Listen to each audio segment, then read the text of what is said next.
Hello and welcome to Good Evening KU. I'm Ryan. And I'm Keegan. Well, we had the NFL draft this Thursday, Keegan. Yeah. What'd you think about that? It was very exciting. So I was very pumped up for it. A lot of the guys around me were pumped up for it. Definitely. I'm sure you were as well. Yes. To no surprise to me, but maybe to some others, the first overall pick was in fact Kyler Murray. It was Kyler Murray, and I think the Arizona Cardinals made the right choice there. I think he was the most talented player in the draft. You know, a lot of guys were saying he was undersized at 5'10" for a quarterback, but he was the Heisman Trophy winner, and he could show that he could throw, run, and make plays on the field. So yeah, props to the Cardinals for getting their guy. I think it was a great pick as well, and he also is in fact the first player to go professional in 2 sports. And get drafted in the first round. Yes, exactly. Crazy athlete, that guy. Yeah, he's an insane guy, and I think the Cardinals got a great pick there. Definitely. There was a bunch of controversy with that, with Josh Rosen and them selecting a quarterback in the first round last year. And as we saw it pan out later in the draft, he was then traded to the Miami Dolphins. But obviously with the new head coaching staff and the things around, I think the Arizona Cardinals went with a guy that they wanted their future led around. So I think it was an overall good pick for them. I agree with that. Now, what do you think about the New York Giants draft, specifically their first pick, quarterback Daniel Jones with the number 6 overall? I think that was a terrible pick. The Giants overall, I thought, had a good draft, except for this pick. This was a quarterback out of Duke who threw 29 interceptions, and he ended up losing his bowl game, or most intense game of the year, to Wake Forest by 40-some points. I know they can see there was controversy saying that maybe it was the guys around him that were causing this and stuff, so I guess we're going to have to wait and let the NFL season pan it out for us. But as of now, maybe I might be wrong, but I don't think it was the greatest pick. What do you think about it? I agree. I feel bad for Giants fans everywhere because there were so many quarterbacks who I think had shown more potential than him. And I'd seen in the news recently that Dave Gettleman, the manager of the Giants, had really fallen in love with Daniel Jones and his style of play, but I still don't see the pick. I don't see it either, especially when you have Dwayne Haskins, who exactly. was tall. They passed up on so many good guys. So many good guys, like you said. They had the build, fit the play style of a pro-style QB, but I guess, what do we know? But that's true. We're not professionals. Yeah, we'll see it pan out, and I wish them luck, but I really don't think it's going to happen. Now, how about that Clemson D-line? That is incredible to me. They obviously were the defending national champions last year, so they knew they had a great defense, but their entire defensive line was drafted, 1 being out of the first round and 3 of them being in the first round, and 1 being in the 4th overall pick to the Oakland Raiders, which wasn't a surprise to me because I just know that those guys were all beasts. But it was really cool to see them on draft night, all be able to stand there together and all make their dreams come true. It was really exciting. Definitely. Like you said, Clemson had an incredible defense, and it was awesome to see all of them go near the front part of the draft. Yeah, they're a bunch of good guys, and I'm sure the rest of their defense will have their dreams made coming true in these next couple of years because Dabo Swinney just got his new contract, so I'm sure they're going to keep winning going on, and we'll have to see where they keep going in the next couple of years as well. Yep. Well, thank you. That's all we have for you, and we'll be back.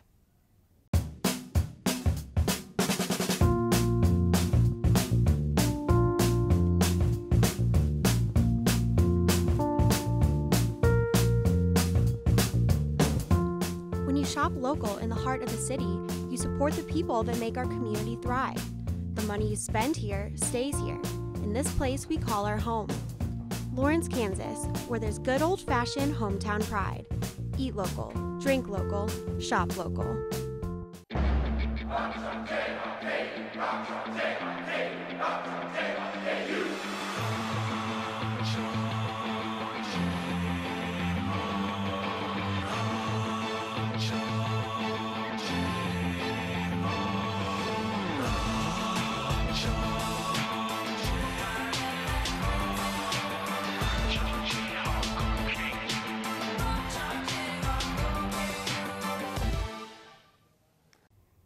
Welcome back to the show. I'm Raina, and our special guest today is Alyssa Wingo. Alyssa is usually on our Wednesday show, but we have the pleasure of having her on our show today. So Alyssa, why don't you tell us a little bit about what you're studying at KU? So I'm majoring in journalism with a focus in news and info. So taking a lot of those kinds of classes right now. I'm in 304, and obviously I'm in 210. I'm also minoring in political science, and that's pretty tough right now. I'm in a political theory class, and it's taking up a lot of my time, but it's really interesting, and that's what I'm interested in, so it's fun. So what is like the end goal for you once you graduate KU? I'm not completely sure yet, but obviously since I'm in 210, something in broadcast would probably be ideal. Also with studying political science, maybe reporting on politics, since that's what I'm interested in. Right. Yeah. So what are some things you learned in J210 that you think will help you in the long run?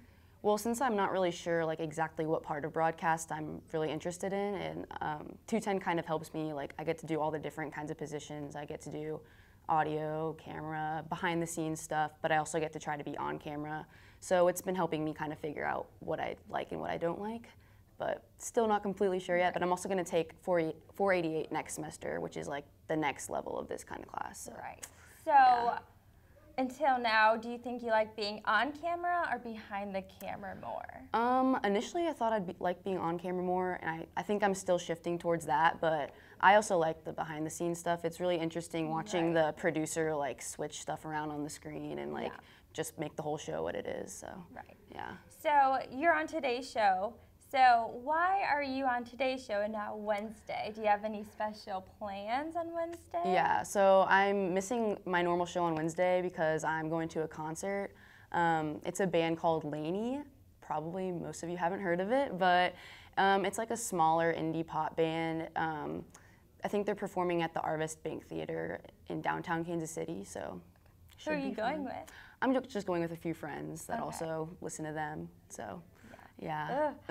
So besides concerts, do you have any special plans for the summer? Yeah, I'm actually going to Mexico in like mid-July, which is going to be really hot, but I'm going back to the same place I actually went my senior spring break, so I'm really looking forward to that. It's kind of nostalgic.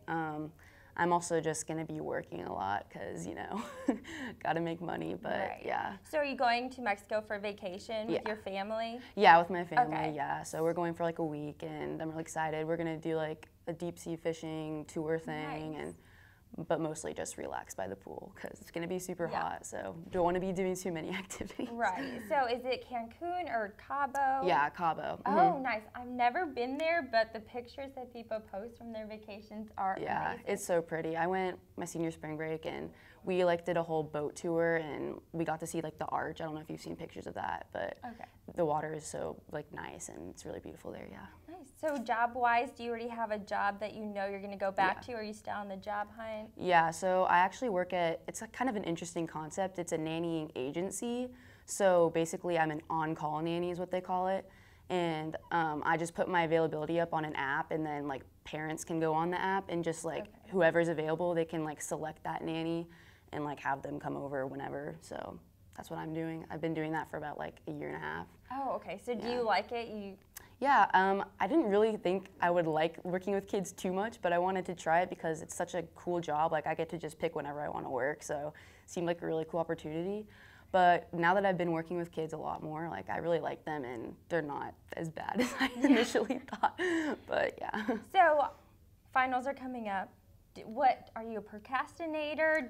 Are you on time, studying ahead? What are some tips that you have? I feel like I'm neither a procrastinator or doing it ahead of time, so pretty much just like doing it day by day. Yeah, because I don't like to stress myself out by like trying to get too much stuff done last second or like ahead of time.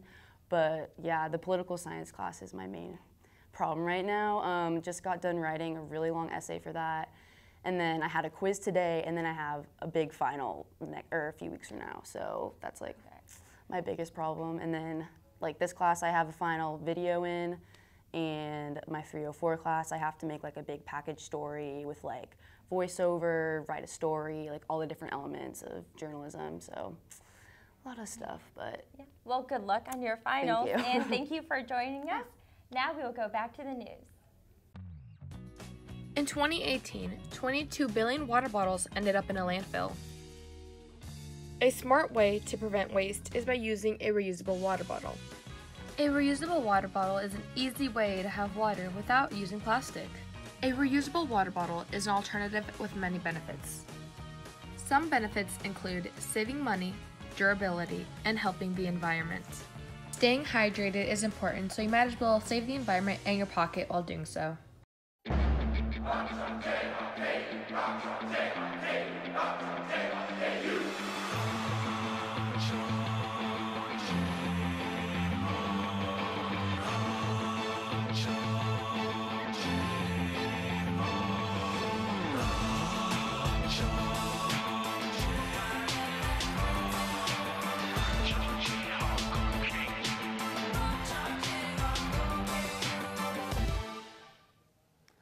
Elena.